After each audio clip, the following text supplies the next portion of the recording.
Yo, what is going on, guys? Winner Kills here, and welcome to a brand new locals feature match. Here we are in round 2 for the week. If you have not seen the round 1 feature match and you are interested in seeing some Exorcister versus Phantom Knight, that was the match that went up yesterday. And I'll leave a link to that up in the top right hand side of the video if you guys want to check it out. But here we have Spright, I believe pure Spright. This player in the past, I believe, has been on Adventurer Spright. I don't know if he's still on Adventurer Spright because when I was editing, I didn't see any Adventurer cards, so I'm just going to assume that it's pure Spright. And on the right, we have Tier Danger Spright, which I honestly think is pretty close to being the best deck.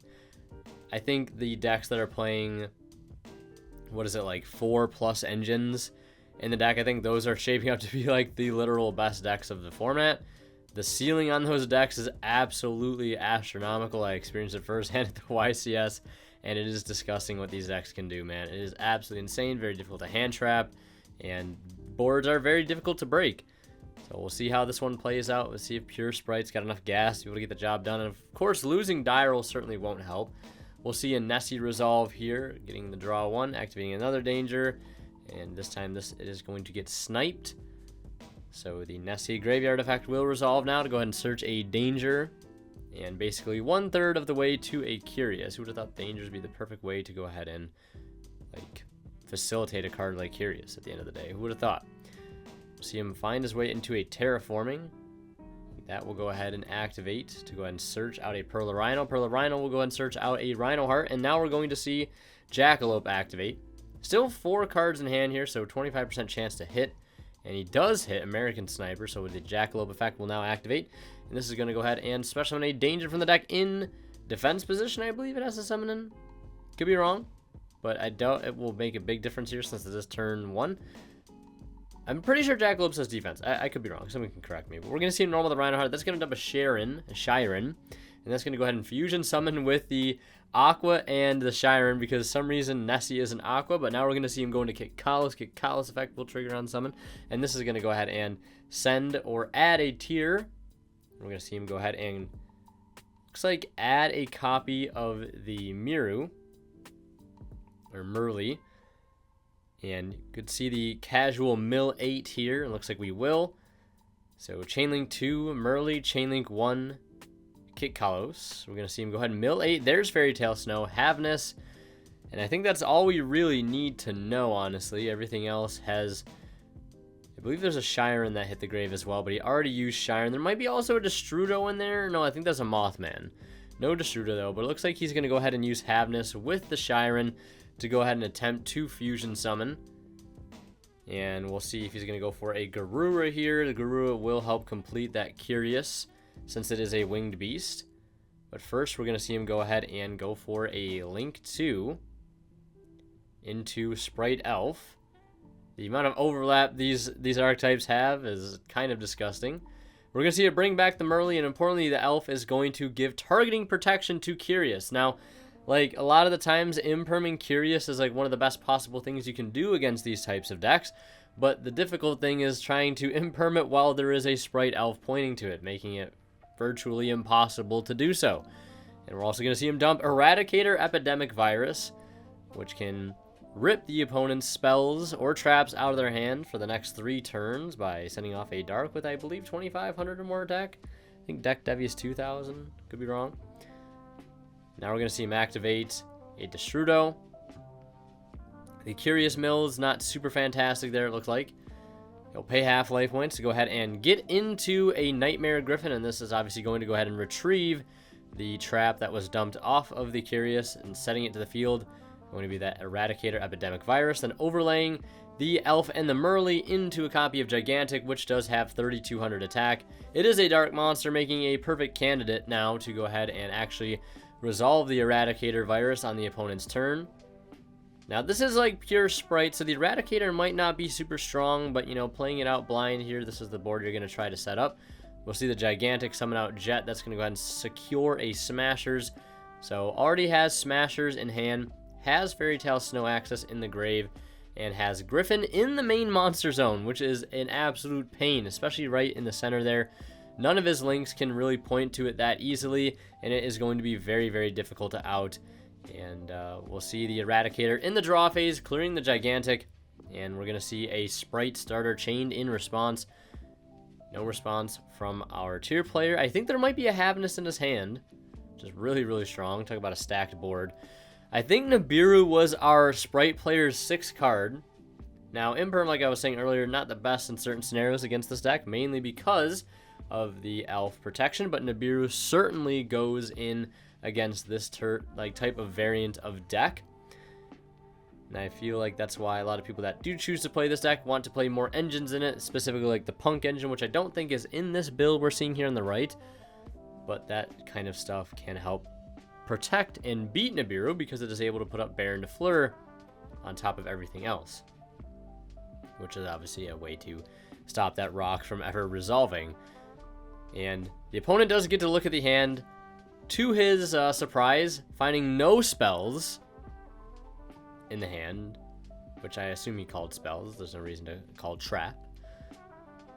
But yeah, no spells there for him. He will get a Spright Carrot on field. Obviously, the Smashers is known, so you want to wait to protect against Smashers, because that is a very, very strong card in the mirror match. I do see a Dupe Frog in the hand for our Spright player as well. Not looking too good here, especially with that Nightmare Griffin still in play as we speak. Going to be a very, very hard board to out. I don't know if it's going to be doable. We'll see him try to attempt. We're going to see him now special summon a Spright Jet, and then special summon a Spright Red. So a whole lot of Spright monsters chilling on the field right now. The only thing I think he could possibly do is like make a Dark, which is a Link monster, which would give him an arrow to summon something too. Then you need to put another monster on field and try to resolve a Gigantic. But this is all while trying to keep in mind the fact that there is a Fairy Tale Snow in the graveyard, and there still is a live Smasher. That's going to make things easier said than done. But I feel like going for Dark right now would be okay. He wouldn't get to use the effect unless... with the way everything's set up, no, he would not be able to use Dark's effect, because he would have to use the Jet and leave either the Carrot or the Red. I'm just going to look up the Griffin real fast, just so I have the wording down here. It says, where is it? Special summon monsters on the field cannot activate their effects unless they are linked. So yeah, he could go for Dark, with it pointing to the Red, and that would allow him to use the Dark, getting an extra body, and he could take something out of the opponent's graveyard. But, I mean, at that point, like, the Dark's definitely getting hit with Smashers on summon, like 100%. And where does it leave him after that, honestly? You still have to deal with the Fairy Tale Snow. I'm just trying to figure out, like, what's the... And he opened Ronin. So our Spright player on the left here opened extremely poor. Yeah, that's really, really rough. Dupe, Ronin, and Nibiru is the 6th card. Like, going into this board, very, very unfortunate. So on the normal summon of the Ronin Totem, we are going to see our tier Spright Danger player, go ahead and activate Fairy Tale Snow, summoning importantly to the zone that the Nightmare Griffin points to, and allowing it to activate its effect to book the Ronin Totem. We're going to see him go into a Gigantic. And it looks like in response to Gigantic, or I'm assuming on the summon of Gigantic, we're going to see a Spright Smasher to go ahead and clear that. It is one of the only things that could also contest the Nightmare Griffin as well, because it's at 3,200 since he made the Phoenix with it. But obviously Smashers will take care of that. We'll see him just pass turn. We're going to see our tier Spright player lead with Merly milling godlike, milling a Orochi and a Zephyros. Like, I mean, talk about just free extenders in the graveyard. Literally free, especially since one of them is a level 4 Dark, and it can also bounce back the field spell, which gets you another Surge at the low cost of just 400 life points. And obviously with Fairy Tale Snow being in the circulation, we have free Link fodder for a little while anyways. But we'll see how the follow-up can be done well enough here to be able to secure a game just through one defense position monster, which we know is Ronin Totem. We know that Ronin Totem has 2,000 defense, so he will have to attack over it with something like maybe a Gigantic with a Link as material, or with the Nightmare Griffin.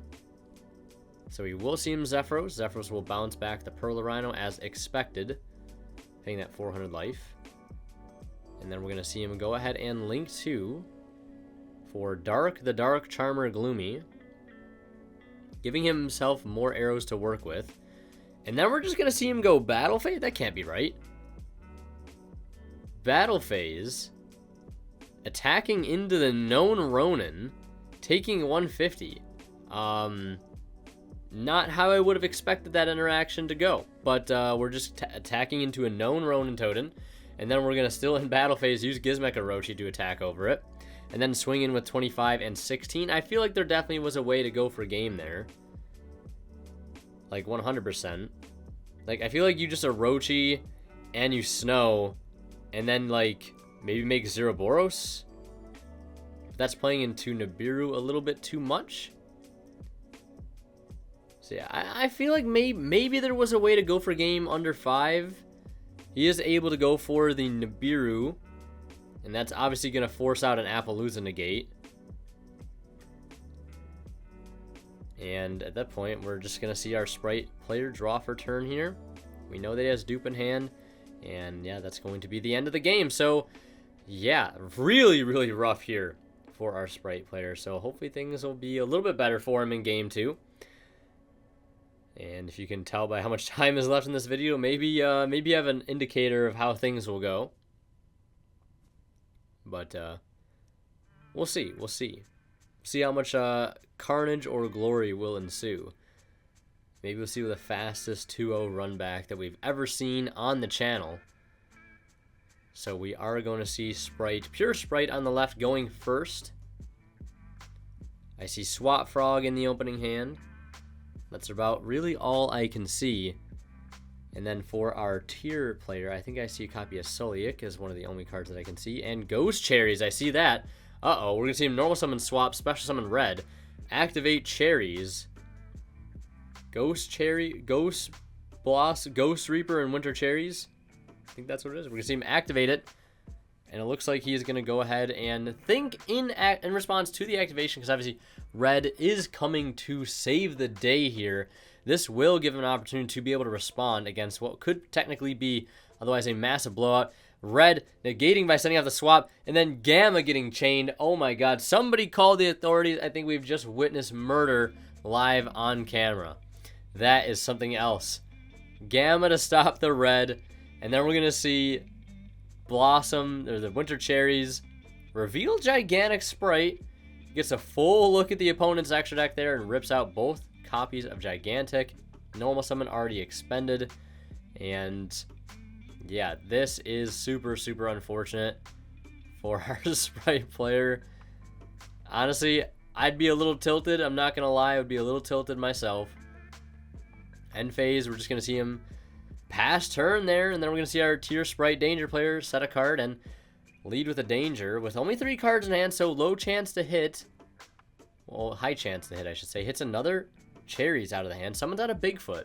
And then reveals Nessie. 50% chance here to be the American sniper he needs to be. And we'll see him hit that Nessie out of the hand, but he'll be able to go ahead and secure another body. I mean, worst comes to worst, we're looking at Bigfoot beat right now. That's one thing. If that set card isn't anything, and it's instant fusion. It is instant fusion. Talk about a card that also needs to go as well. Imperm will be fired on Kit Kalos. Definitely got to use it there. But I mean, if this Jackalope resolves, here comes Curious. And it does. And it's going to hit a Solic out of the hand. I mean, like, that's just like, this is just game right here. And I see Spooky Dogwood in the main deck as well. Going first, no less, against, well, no, he's going second. Okay, I was going to say, I thought he was going first by how fast that turn went. But, okay, Spooky Dogwood, I guess being here in game 2 makes a little bit more sense. And we're going to see him going to Curious. Curious effect now. We'll go ahead and secure for sure a name in the graveyard. And anything else that's sent off it as bonus, well, he's just going to go ahead and dump Snow. And then Curious's mandatory effect will activate to send 3 off the top of the deck. Perla Rhino, Super Poly, and Sharon. Ouch. Our Spright player cannot catch a break right now. Using with the Nessie and the Chiron. 2 Dark Aquas into Garura, Wings of Resonant Life. And I think we're going to see our tier player go into the battle phase. This is questionable here as well. Our tier player cannot figure the battle phase out, it seems like. Swinging for 24 and then 15, which is 3k doubled from the Garura, and then 2450 from the Orochi, which is not game. I see why our Spright player scooped, but it wasn't going to be game there. So, not really sure why he scooped, but very, very low on card advantage. Snow and Grave, probably not going to come back from it, so it does make sense. But either way, that's going to do it for this match. Hope you guys enjoyed. Last but not least, a huge shout out goes to our Divine level channel members who are Pony Star, Cadillac 84, Justin Lamb, HGH Cyber, and Mango. Thank you guys so much as always for your extremely kind and generous support of this channel.